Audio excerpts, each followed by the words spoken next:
Thanks, ladies and gentlemen, for joining us again at Mike's Auto Clinic. Wanted to do another tech video for you: who, what, when, where, why, and how about your cooling system. Before we get into the nitty-gritty of that, I do want to thank everybody who has supported us during these really unprecedented times here at the shop. We want to remind you we are here for you.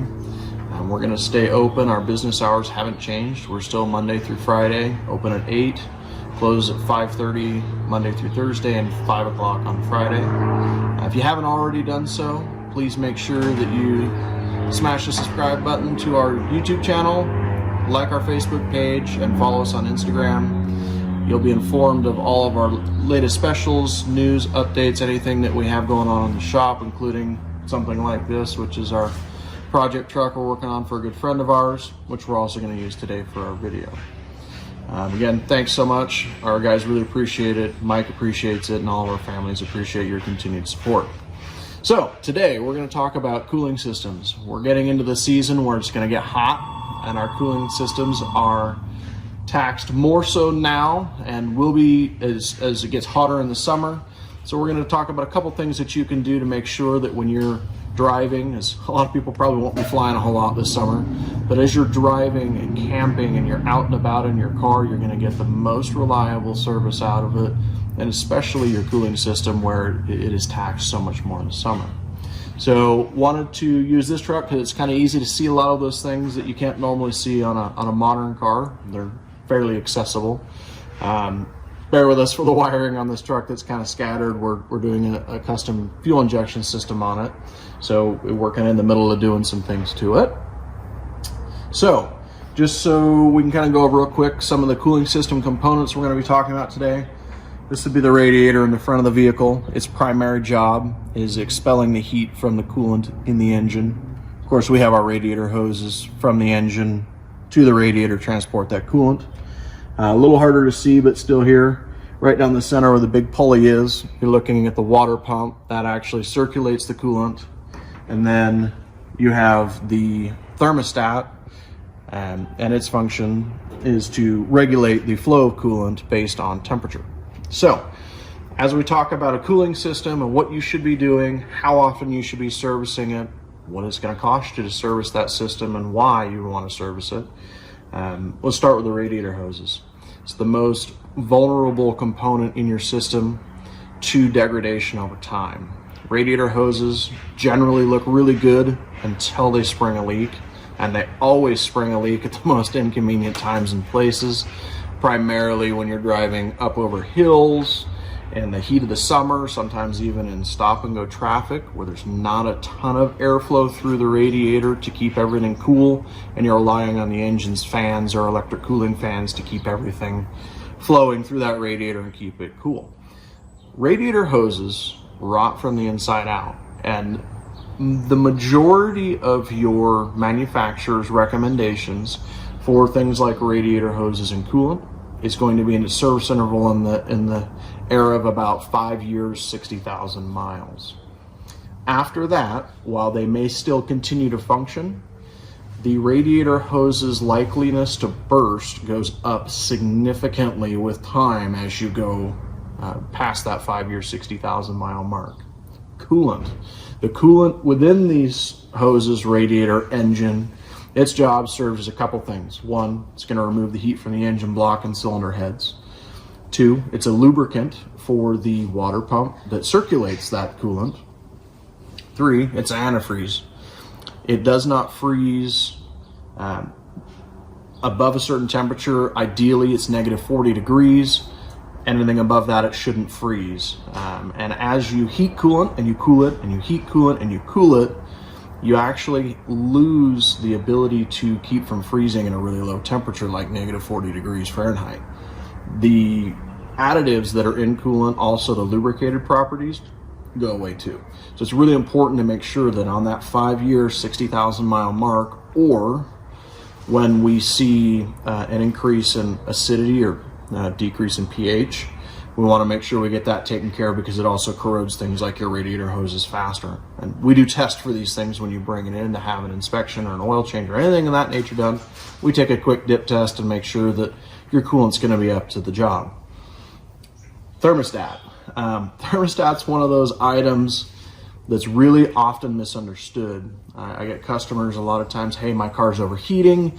Can I put a cooler thermostat in it? Can I take the thermostat out? And the answer is no. You really, unless it's a special case and it's a race engine or something that meets special demands that your normal automotive, demands wouldn't be present for, you really want to keep a good factory thermostat in, and you want to do it about the time that you do the radiator hoses and your coolant, as that thermostat does see buildup over time, and the springs in them can get weaker over time. And what its job is to keep the engine coolant in the engine long enough for it to absorb enough heat out of the engine that it pulls the heat out of the engine as it goes to the radiator. And as the radiator has enough time, also as the thermostat's closed, has enough time to expel the heat into the air.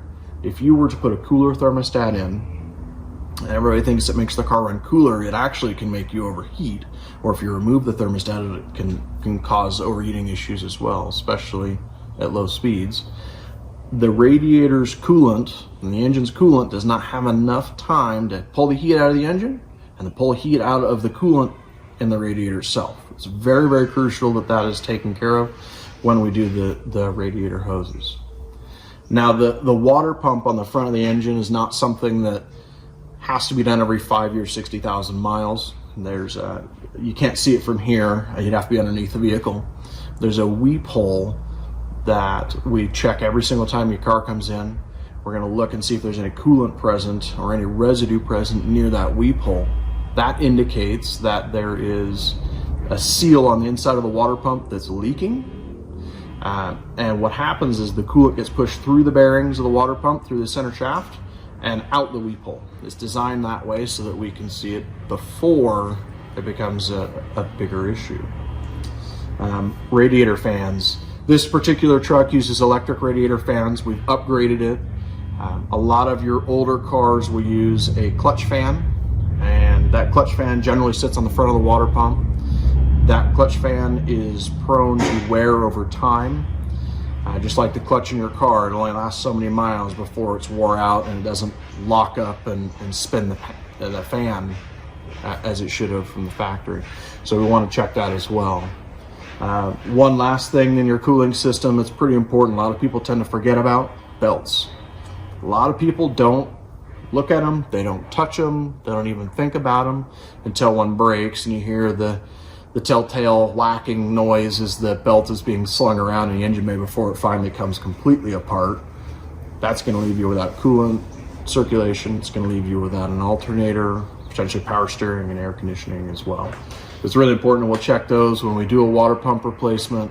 We generally recommend those belts be taken care of at the same time because we already have them apart, and it saves you a little bit in the labor in the long run to take care of them together. One other thing that we do when we're talking about doing radiator hoses, thermostat, is the coolant flush. We have a chemical coolant flush. We don't use a flush machine. We have a chemical coolant flush that goes in prior to removal of the radiator hoses, as long as the cooling system is still intact and holds pressure. That goes in and cleans all the buildup out of the engine, out of the radiator, out of the radiator's heater core, out of the heater hoses, out of the radiator hoses themselves, and then it's drained, flushed with water, the components replaced, and then coolant goes back in, as well as an additional additive to prolong the life of the coolant, the water pump bearings, seals, and your hoses, because we want you to get the best life possible out of them. Because it really, really sucks to be on the side of the road, especially when it's 100 degrees out, and have to wait hours for a tow truck to pay a tow bill to come here to get the maintenance done that probably should have done to begin with. One thing that we also wanted you to do, if you have any questions, give us a call here at the shop. If you think you might need some cooling system maintenance, you're seeing the needle pegged to the red side of the gauge or the hot side of the gauge, or it's hotter than it normally is, please give us a call. Our number is 208-466-7402. You can find us on our website. You can find us on our Facebook page at Mike's Auto Clinic. You can even find us on Instagram. We're happy to answer any questions you have. look your cooling system over for free for you, see if there's anything we see that could be potentially impacting your ability to take a trip this summer. So again, we really appreciate you guys' support, appreciate you guys watching, and let us know if there's anything else we can do for you. Have a great day.